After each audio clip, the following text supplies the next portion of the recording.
আজকে আমাদের আলোচনার বিষয় হলো দ্বন্দ্ব সমাস। এটা আমাদের সমাস ক্লাসের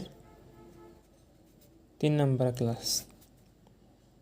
তো দ্বন্দ্ব সমাস কাকে বলে? যে সমাসে প্রত্যেকটি সমসমান পদের অর্থের সমান প্রাধান্য থাকে তাকে দ্বন্দ্ব সমাস বলে।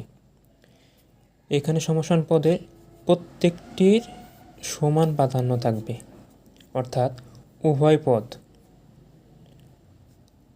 পদের প্রাধান্য থাকবে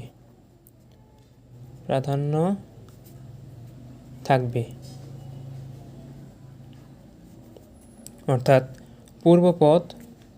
পূর্বপদ এবং পরপদ উভয় পদেরই প্রাধান্য থাকবে। যেমন এখানে উদাহরণগুলো দেখি। তাল ও তমাল, এই সমস্ত পদ হলো তাল তমাল। এখানে তাল এবং তমাল দুটারই অর্থের প্রাধান্য রয়েছে। তারপর দোয়াত কলম, এখানে দোয়াত আর কলম, এখানেও দোয়াত এবং কলমের প্রাধান্য রয়েছে।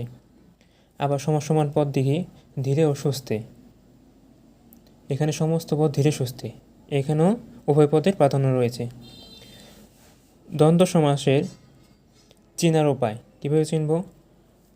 এবং ও আর, এই যে তিনটি অব্যয়, এই তিনটি অব্যয় পূর্বপদ এবং পরপদের মাঝে থাকবে। অর্থাৎ দ্বন্দ্ব সমাসে পূর্বপদ ও পরপদের সম্বন্ধ বোঝানোর জন্য ব্যাস বাক্যে এবং ও আর এই তিনটি অব্যয় ব্যবহৃত হয়।